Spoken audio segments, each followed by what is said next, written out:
Paris, what are your thoughts on the new final schedule this year? Well, Trent, this final schedule they have this year is definitely more confusing than the one they've had in years past.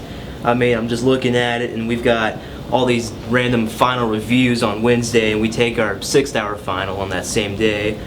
And then on Thursday, we take our 1st, 4th, and 5th-hour finals.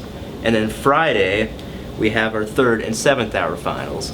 Now, I think it was easier to remember when we had like 1st, 3rd, and 5th hours on one day, and 2nd, 4th, and 6th-hour finals on another day. It was just easier to remember. You knew what finals you were going to have to study for on a certain day. And I just think this one is just more confusing. Thank you, Paris.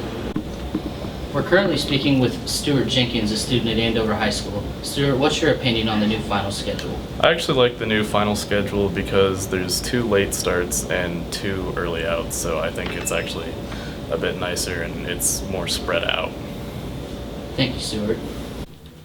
I'm standing here with Mr. Byer, the principal of Andover High School. Mr. Byer, what made you make the decision to change to the new final schedule this year? The major reason was because we had to adjust the schedules to meet Andover Central High's and Andover Middle School schedules to the best of our abilities.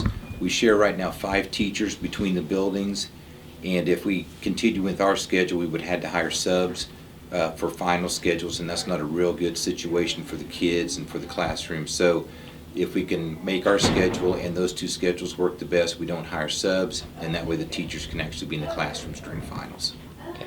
Overall, we've received a minorly negative opinion from the students. What are some of the benefits of this schedule that could perhaps change the opinion of some of those students? The biggest thing is, change is difficult for kids, and I understand probably with seniors that may not meet their desires to the best, but overall for the school, what the kids need to understand is the 2nd and 3rd day of finals, it's a late start and an early out on both days, so basically they're actually going to be able to sleep in or study, or the same on the back side of the finals, either take finals at a later time or leave early. So I think when the kids have a chance to go through the finals this way, they'll like it.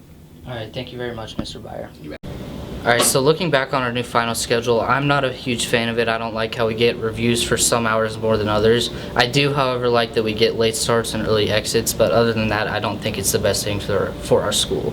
I think the final reviews are really good ideas, but it would be a lot better if they had them for every final, like 2nd hour, and I think, 6th hour? They don't have a final review on Wednesday like the other classes do. So that doesn't make sense to me, and being a senior, I'll have to be here at random times. It's just weird to me. Yeah, I mean, I'm going to be here for a couple of class periods, sitting here doing nothing for an hour and a half because I have random off-hours throughout the day just because I'm a senior, and the older schedule would have been much better at taking care of this. So Exactly. I think the school has a more negative opinion than a positive opinion. So back to the studio.